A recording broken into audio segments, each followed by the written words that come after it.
And now let's look to possible reasons why Putin feels so strongly about Ukraine. Why has he chosen to bring the crisis to a head?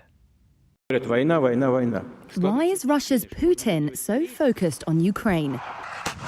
Ukraine has become the main flashpoint in Russia's relations with the West, after a series of tough statements from President Vladimir Putin and a build-up of tens of thousands of Russian troops near its border.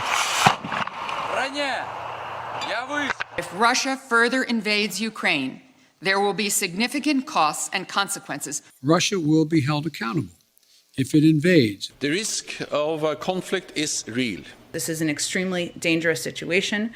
We're now at a stage where Russia could at any point launch an attack. Here are 3 reasons why Putin feels so strongly about Ukraine and has chosen to bring the crisis to a head. With the 1991 breakup of the Soviet Union, Russia lost control of 14 former republics it had previously dominated. But the loss of Ukraine was the bitterest pill. Many Russians feel a connection with Ukraine that they do not feel towards other former Soviet states. The two had been linked since the 9th century and speak closely related languages. Putin has said Russians and Ukrainians were one people who shared a single historic and spiritual space. Since the Cold War ended, NATO has expanded eastwards by taking in 14 new countries, including states that were once in the Soviet Union. For Russia, this was a threatening encroachment towards its borders. The build-up of the United States and NATO's forces next to the Russian borders is of great concern.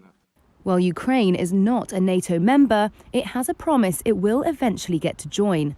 Since toppling a pro-Russian president in 2014, it has moved closer to the West and staged joint military exercises with NATO.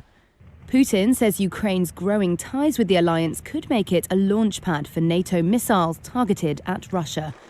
He wants security guarantees from the West, including the rescinding of NATO's membership promise to Kiev. As a leader who tolerates virtually no domestic opposition, Putin has a strong aversion to revolutions in neighbouring countries that could encourage protests in Russia. Ukraine is potentially threatening for Putin if it inspires Russians with a pro-Western vision. Keeping the West guessing about a possible invasion of Ukraine has put Russia high on the international agenda and forced US President Joe Biden to re-engage with Putin in a video call in December. In a recent interview, Putin mourned the collapse of the Soviet Union as the demise of historical Russia. Some analysts argue such statements suggest Putin sees Ukraine as unfinished business and wants to follow the seizure of Crimea, which boosted his popularity in Russia, to bring part or all of Ukraine back under Moscow's rule.